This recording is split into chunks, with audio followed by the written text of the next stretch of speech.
Stuck on how to use Microsoft Teams for meetings and video conference calls? Watch this video to find out all the basics. I've got new videos on Microsoft Teams coming out every Tuesday, so make sure you hit the subscribe button and the bell icon to get notified when I release a new video.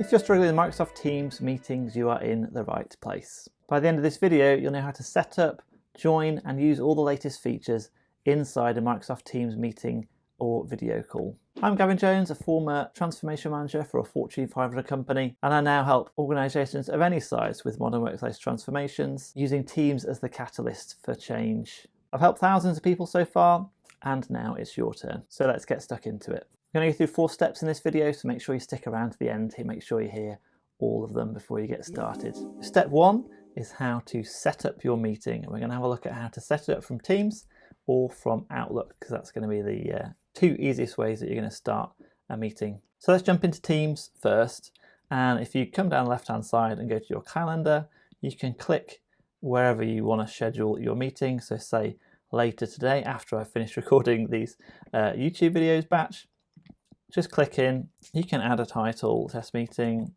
You can put your attendees in there, and obviously whatever email address you type in, they will get sent that link via email. It'll go into their calendar and they just need to click on the link to join. Start and end dates and times. You can set a repeating one there. Adding a channel into your meeting, we're going to skip for the purposes of step 1. We'll come back to that later. Location is you can put on, your meeting in a meeting room, your meeting at a cafe. Any meeting that you schedule from Teams calendar will always have a Teams meeting link in it. You don't need to do anything else apart from schedule the meeting in the calendar bit of Teams. And when you click save, it's going to send it to all the participants. They're going to get a link. There'll be a link in it for you without you needing to do anything else. So I'm just going to send this to my personal address, which I'll cover up. And then you can put some details of the meeting. So test meeting.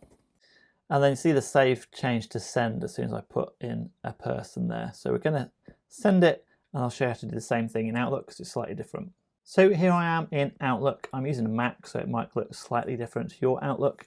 And you can see that that meeting invite that we did in Teams has come through into my inbox, and I can RSVP and say yes, no, maybe I'm coming or not. And you can see it in our calendar in Outlook, as well as seeing it in the calendar in Teams. If we want to schedule a meeting from Outlook, we do something very similar. You can highlight a time where you want to meet. If I click that expand icon, that's probably something more similar like you would see in Windows at the moment. We can call that one test 2, just so we don't get confused. We can add me again, keep the times. And then if you're on a Mac, you'll get this little button. If you're using Outlook for the web app, the button's very similar. So when we click that, it's going to add a link in the description below for us. Okay, so here we are in the Windows Outlook app, and here we've got a button at the top saying New Teams Meeting. And if we click that, it's going to add us a new meeting with a time that we've chosen, and it's got the Teams meeting link right in there, which is how it's going to show it to someone that's receiving the invite. So in Windows, it shows you what it's going to look like. In the web or the Mac app, where it's just got a little tick box, it's still going to do the same thing. It's going to put a link to a future meeting. It's going to go into someone's calendar, and you can join that meeting link, although it's unique, at any time that you want to join it. So it can be used as a workaround for some other things, such as being able to schedule a meeting in a private channel, for example. But we're not going to go through that today. So that's step 1, how to schedule a meeting, because that's going to be the most likely thing that you want to do, is put a meeting in advance with a Teams link and have everyone join. Step 2 is how to meet or call with somebody right now. So for that, we'll dive back into Teams. So the easiest way to call someone on a video call or have a meeting right away is just via chat, because you're probably chatting about stuff anyway. So once you're in chat, you just want to say, well, let's just jump on a call. The video call and normal call button, audio call, is just right up in the top right-hand corner of the chat. If you don't see chat at all, or you don't see those buttons, it's probably because your administrator has disabled that ability, so you need to go and speak to them. It's also screen sharing, so if you want to chat and share your screen, which is something I used to do quite a lot to help people out, then you can screen share. If someone's just phoned you on a normal phone, you can still just screen share without hanging up and having to call or get all that feedback. You can just share your screen by that button as well. That obviously works with group chats as well. So once you've got a group chat going, then you can just click the or video call button. It's going to call everybody at the same time. All the devices are going to ping, and whoever picks up joins the call, and whoever doesn't join the call. It's then sometimes quite difficult to rejoin though. So if you do want to make sure you've got a meeting with everyone can join and leave whenever they want, it's probably better to schedule a meeting like we did in step 1. Or you could meet in a channel, which I'll show you now. So in the Teams bit of Teams, we're just in the Q&A bit of our Modern Workplace Accelerator team, which you might want to find out more about, I'm not sure, where we can help you with your modern workplace transformations. But say we're in there and we want to meet now. Actually, I'm going to jump out into the testing channel, so just so I don't confuse all of our clients that we've got in that team. In the testing channel, we click Meet Now, and we're going to jump straight into a meeting. So you can name the meeting. So we're going to call it test meeting, and we're going to click Join Now. And then what that is going to do, I'll jump back into the other screen once it connects, is you can either add participants, so you can like pull them into the meeting, or if you'd already arranged to do that in the channel, then you can see that both in the channel sidebar, you get a little icon to show that there's a meeting going on right now. Once you go into the channel, the very bottom of that channel, the first thing that people see is going to be a big banner that there's a meeting going on, how long it's been going for. You can see who's in it at this time, and you just click the join meeting, join button to join into that meeting that's going on. So we will go into more inter-channel meetings in a future video. If you want to see that and it's not out yet, then make sure you subscribe and we'll get notified when that comes out. If you're watching and it has already come out, it will pop up here somewhere, and it will be in the description below for you to watch right now. So I'm interested to hear from you. Comment below and let me know what you mostly use Microsoft Teams video calls for. So we'll come back to some of the new features inside a meeting in step 4, so hang around for that. But for step 3, we're just going to go through how to join a meeting. So if you're on the receiving end and you're about to join a meeting for an interview or something, you're a bit worried, then step 3 is going to help you out. So let's get into how to join a meeting that's been scheduled. So if you're on your computer and you want to join a meeting on a desktop or a laptop, you can come into Teams and click on the calendar icon, and you'll see the meeting go in there. And like I say, you can join a meeting at any time. If it's close to the meeting starting, so say within 5 minutes, you'll get a join button right on the calendar invite without doing anything else. You just click the join button and it'll go in and join, just like I did when I did Meet Now. If it's not close to the time yet, you can still click on it and then click join, and you'll join it and start the meeting early effectively. But be careful about doing that, because it's going to ping up on everyone else that's been invited to that meeting and say, Gavin has started the meeting. Like, whoa, I thought it was at 2 o'clock and now it's only 11. What's going on? And everyone might just try and scrabble to join it. So you note that you can start early, and be aware of that when you do it. Again, if you're on desktop and you don't have the Teams app, or you're not registered for Teams and you've just got a link, that's okay as well. You can just go into your email or calendar app, presuming it's Outlook for right now. And again, you can just click on the meeting there and do join Teams meeting. If you've got Teams, it's going to open the app and sort of join it for you. And you just join now like we did before. If you don't have the Teams app, it's just going to open in the browser for you, and it allows you to see, I think from memory, 4 other people at the same time, or maybe 1. I'm not sure. I had a meeting through the browser the other day with a couple of the people, and both their videos disappeared as they were sharing their screen. So I'm not sure about limitations of the browser. I just know that using the desktop app is the best way to do it. Once it's in the browser, all the buttons and everything are going to be exactly the same as the desktop app anyway. It's just a bit of limitation. Technically, how many videos they can show at one time. And then on mobile, you can do exactly the same thing. So here we are on an iPad. You do have to have the Teams app. As long as you've got a link, you can click it and it'll go into your meeting. So here, for example, we can see all the same invites and meetings in our calendar, and then we click join, and it's going to be a very similar experience. So we can turn the video on and off, mic, click join now, and that's how you're going to join the meeting. So when we go on to step 4 and using all the features, that's going to be the desktop apps. There's less features that you can do on an iPad or a phone than you can do in the desktop app. So we're going to jump back onto the desktop app for step 4, which is using all the features inside a meeting in Microsoft Teams. Okay, so here we are back in Teams, and we're going to join the meeting we had previously. Here we are on the join screen, the new, relatively new join screen. So here you can see all the video options. So you can turn your video on or off. And here's where you can do all the new background filters. So if you click that, you can do blur, which it blurs your background. You sort of see my light blurring out, but it goes a bit funny around my ears, especially with my lockdown hair. You can choose any background that Microsoft have already got in for you, which I'm sure you've played around with during 2020. And obviously you can then add your own backgrounds. So just add new at the top. I like to go au naturel, so we'll keep it off and just have my light fixture in the background. Computer audio you can have on or off, and internal mic and speakers you can make sure they're set to the right things for you there before you join. If you're in a room with a room system, Microsoft Teams room, you can click room audio. It's going to use Bluetooth and sort of find the right room for you and join through those speakers for you. If you're just sat in a meeting room and don't have all that stuff, and you're just using one person's laptop, but you want everyone to be visible, probably best to click don't use audio, because the main thing that people get wrong when they join on multiple devices in one room is that they just click on mute, but that's only muting your microphone and not your speaker. You need to mute both of those.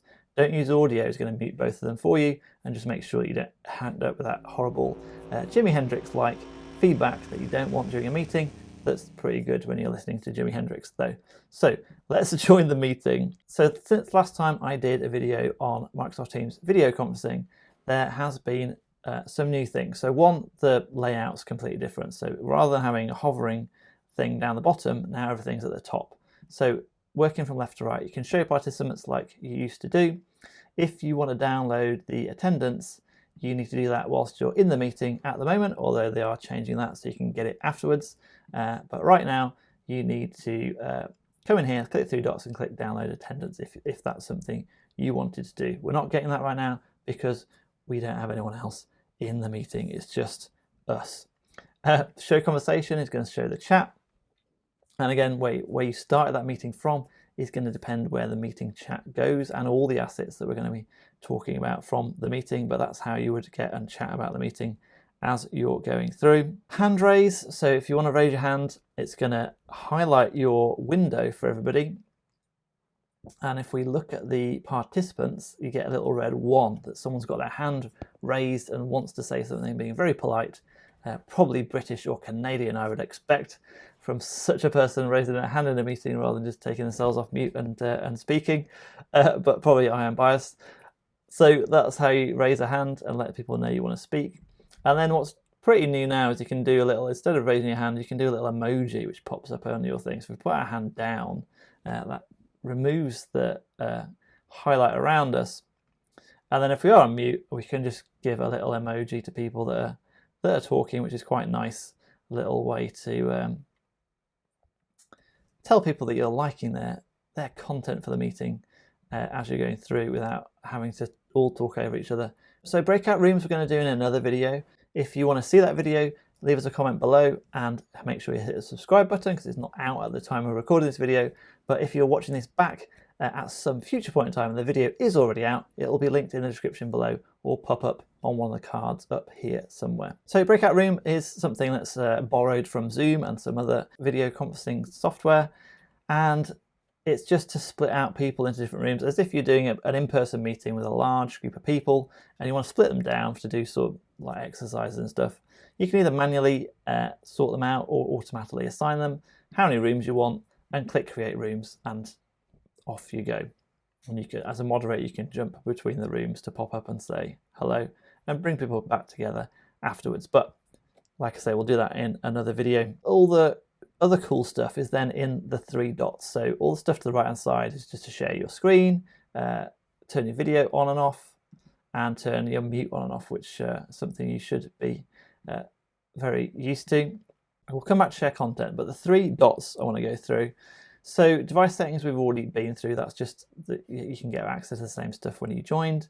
meeting options you can get prior to the meeting now via Teams or via the link in Outlook. And it's got some useful things that might be useful if you're scheduling stuff with external users or guests, which if you want to know more about that, watch this video next. So you can choose who's going to bypass the lobby, who can present. So if you're doing something more like a webinar or an education session, you probably don't want people stealing your thunder and presenting their own stuff.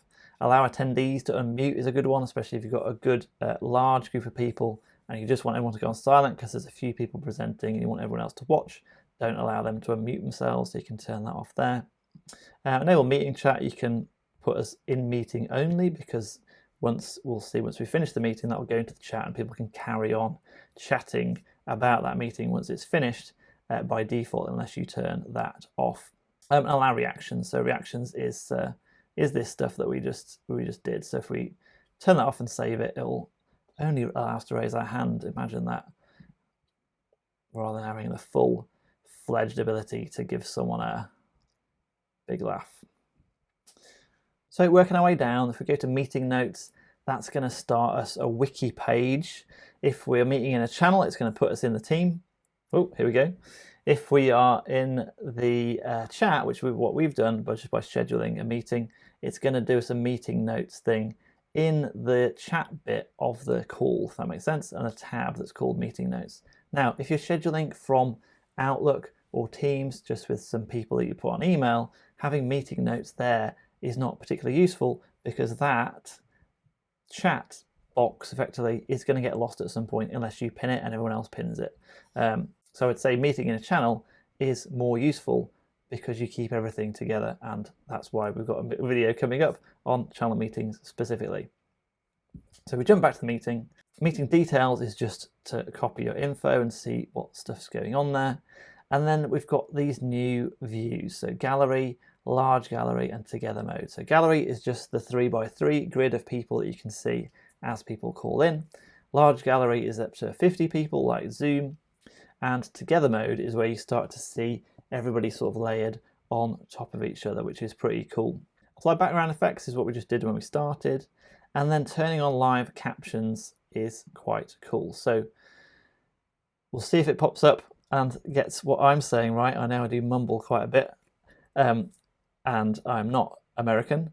So I think that they've got the British accent down right now, just laughing as I'm reading it to see if it pops up like it's supposed to. So live captions is just the ability to see what people are saying in text at the time of the meeting, and you're just turning it on for your view only.